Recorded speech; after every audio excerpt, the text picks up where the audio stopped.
Hello everyone, welcome to my vlog. I'm Thủy Tiên, a junior of Saigon University. My major is English Linguistics for Tourism and Commerce. On the 1st of December, I have a chance to do an 8-day field trip to the central and central highland of Vietnam. And now I'm gonna share with you guys all the memories and all the knowledge that I have in this video. I'm doing an itinerary map so you guys can easily to follow my trip. Please stay tuned. Here we go.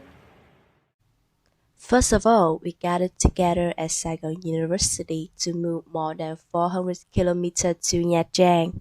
On day 2, we moved to Quy Nhơn. The next day, we continued our journey to Hội An. On day 4, we took a short trip to Đà Nẵng.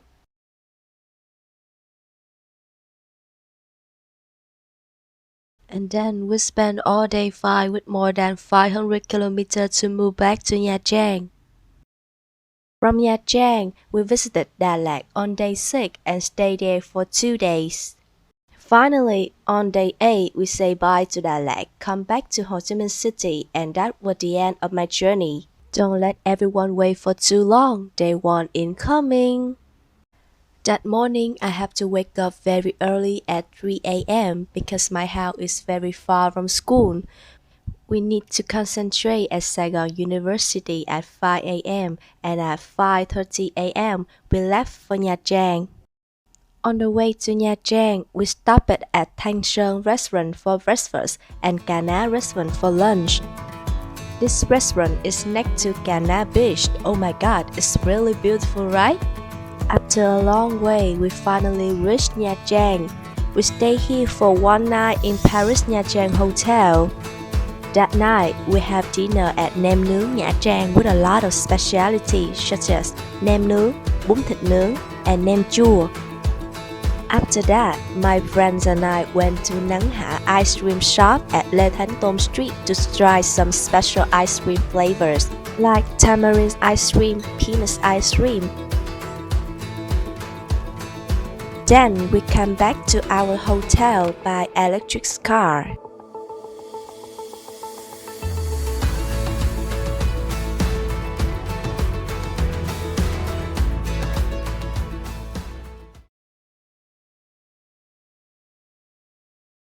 Nha Trang welcomed us with a gentle sound of waves and softened dawn.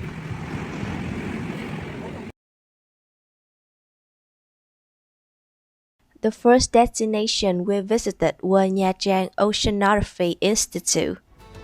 Thanks to its geographical location and specific natural features, this creates a favorable living environment for marine species.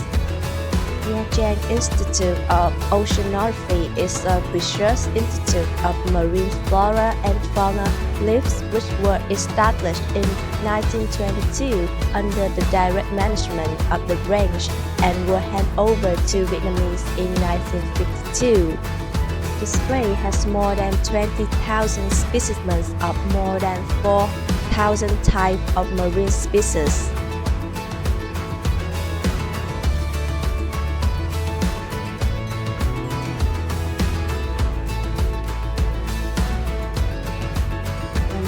To this institute, I might get lost in the labyrinths of the ocean.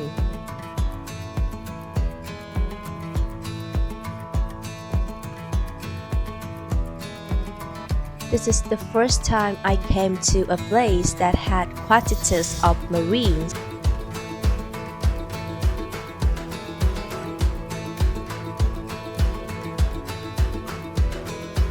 Some kinds of species that make me interested were razorfish, zebra moray, black-winged dogfish, black-barred firefish, tomato lawfish, and red lionfish. This one is also a symbol of Nha Trang Oceanography Institute.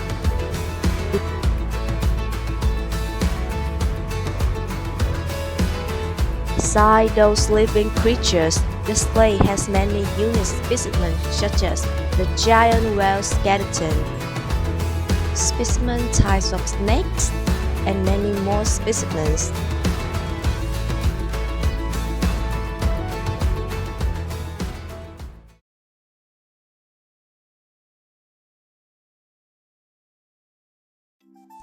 Our next destination that day was Hòn Chồng Promontories in Nha Trang. This is a place with many large rocks stacked over each other. Hòn Chồng had two meanings. One is meaning husband in Vietnamese, and the other meanings come from the way those rocks are arranged.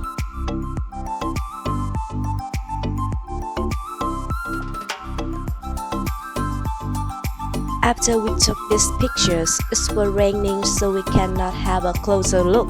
Oh my god, so sad.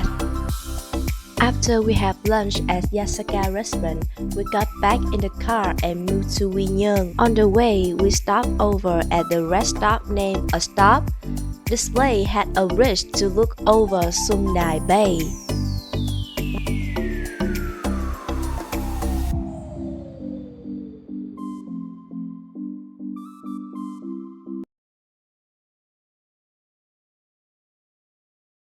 When we came to Quy Nhơn, our last destination of day 2 was the Strait of the Winds, mean El Gió. This is a long walkway with thousands of stairs. On one side of the walkway is a chain of mountains, and other side is a cliff with a navy blue ocean. Now follow me and see how strong the wind in El Gió is. Go tay trời ơi nó bay tùm lum hết á. Welcome to India. After a long day, we had dinner at Một Viên restaurant with many delicious food.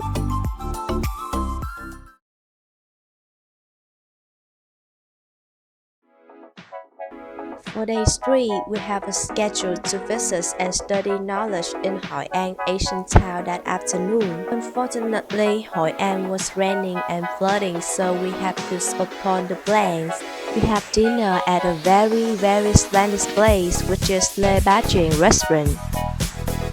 Last night, when Hội An hasn't flooded anymore, my friends and I took a walk to see how beautiful Hội An is nightly. And luckily, I have a chance to have a small talk with a nice man in Hội An Asian town. I'm a junior of Saigon University, Yeah, so okay. I have been a field trip, and now we have to have a task to do an interview with the Okay. foreigners. So, would you mind if I show your face in my video? Yeah, it's okay, it's okay. Yes. And so, how long have you been in Vietnam? I live here since 1 year. Oh, 1 year. Okay, yeah. So, what make you impressed? Impressed? Yes. Maybe the scooter situation, like the lot of scooter. I'm mostly in Saigon because I live in Saigon. Yeah. Yeah, the scooter, the lot of street food. Yeah, I come from Europe, so the culture is very different here. Yes. And yeah, the first thing I think is the scooter, I think, and then like all the daily life, like with the street food and everything. So can I ask you that what street food do you like the most? the street food, it's not very original, but the pho, it's very nice. Yes, phở. Yes. And what else? I also like bún bò Huế. Yeah, bún bò Huế. Yeah. And so many things. Like even like the classic gom tam. Cơm tấm, Yeah. bánh mì. Banh mi, Yeah. sure, of course, yeah. And what do you think about the architecture in Hội An? I just arrived 3 or 4 hours ago, so Oh, yeah. I don't know that much, but yeah, it's nice. It's very small, very cute. I haven't seen that much. I just arrived here, so but yeah, the architecture is nice for sure. Yeah. Yeah. Thank you so much. Yeah, no problem. Bye bye.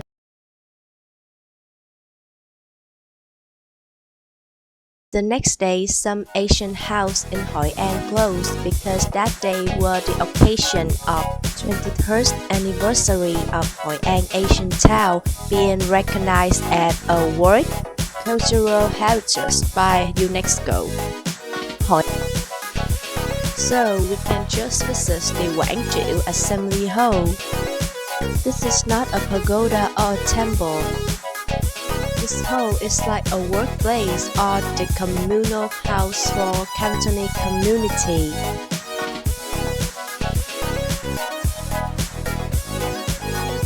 Which pagoda and the moth ring check?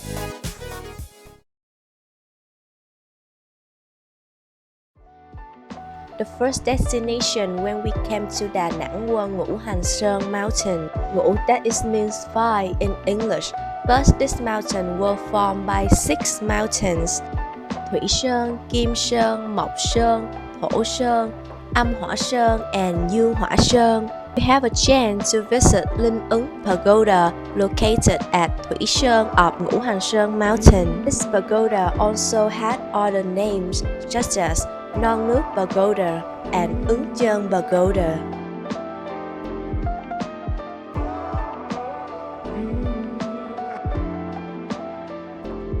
Next, we move to Vân Thông Cave to climb up to Vân Thông Peak. The way to went there was slippery and narrow.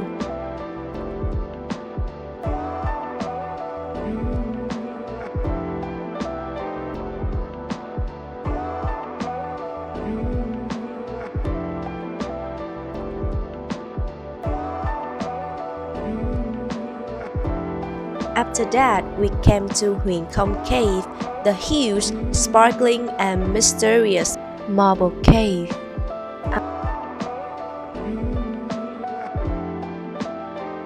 Our final destination at Ngũ Hành Sơn Mountain was Tam Thai Pagoda. Then we took a break and went to the next Linh Ứng Pagoda in Sơn Trà Peninsula. This place has the highest statue of Bodhisattvas in Vietnam, with the height comes up to 67 meters. Luckily, the day we came to Đà Nẵng was Sunday, so after having dinner, my friends and I went to Dragon Bridge to see live dragon breeze flying water. Now follow us and witness these moments. Wow. Wow. Ấm ghê ta. Quần nửa ấm rồi. Đưa cái quần lại. Tuyệt vời. Tuyệt vời quá con ơi, lại sữa ấm kìa. Ê, nhà tới trước đó thổi mặt đâu rồi. Con thấy nó thổi các bạn.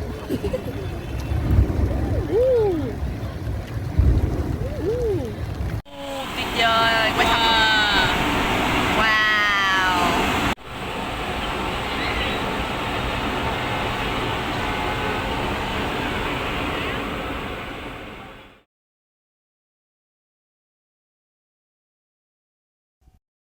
On day 5, we did a lot of things. We eat, we sleep, we eat again, we continue to sleep, and then we eat. And finally, after 500 kilometers, we come back to Nha Trang.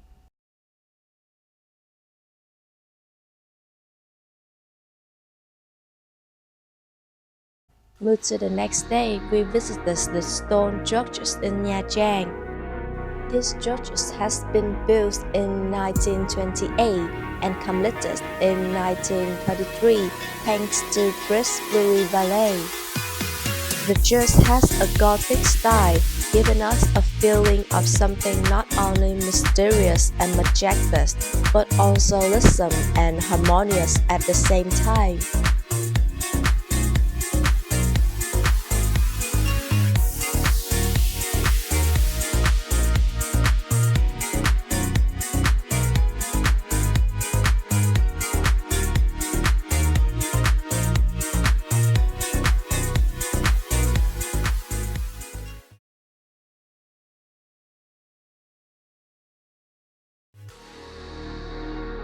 Goodbye Nha Trang, we moved to Đà Lạt railway station.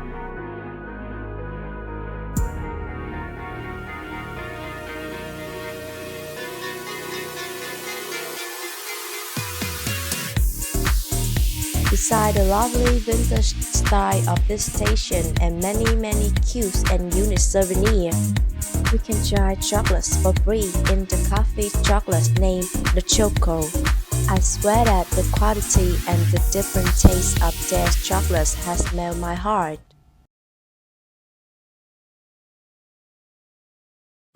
Welcome to Diamond the Mary Church, a church with a very lovable pink tone. The architecture of this church was the combination of Vietnamese folk and French styles because the roof of the church is come from nhaaaa of ethnic people.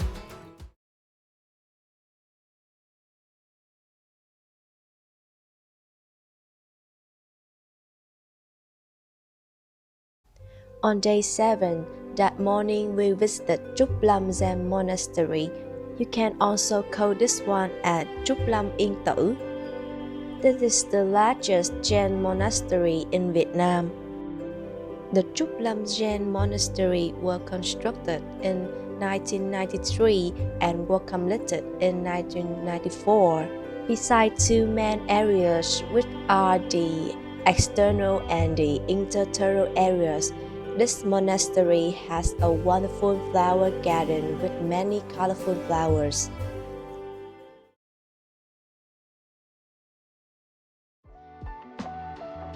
After that, we came to Bảo Đại Palace 3. This palace can be called Bảo Đại Summer Palace.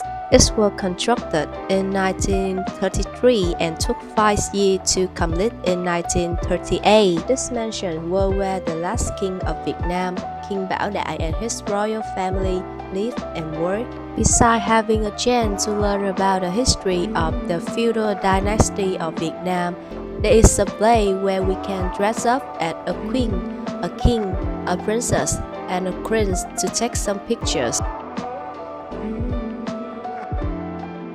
Just about 5 kilometers from Palace 3, we can go to King Palace 1. The owner at first of this mansion was the French millionaire. In 1949, King Bảo Đại bought and renovated this place.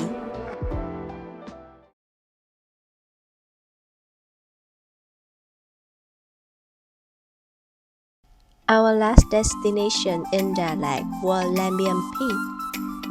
When we came there, it was raining so much, but after all, the sceneries were impressive.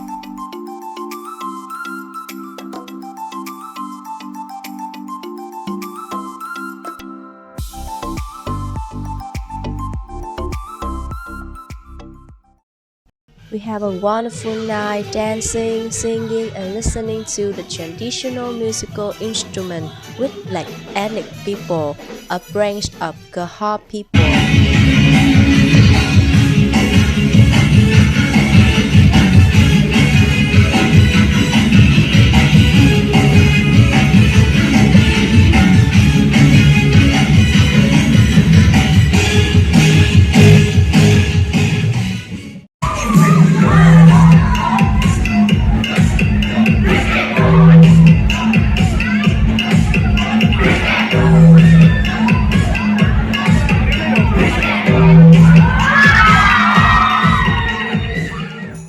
That is the end of my field trip. This is the first time I go somewhere so long and so far away from my house like that. I want to send a big thanks to our supervisor, our tour guide, our drivers, and our friends in car number 1. Thank all of you for watching my video. See ya!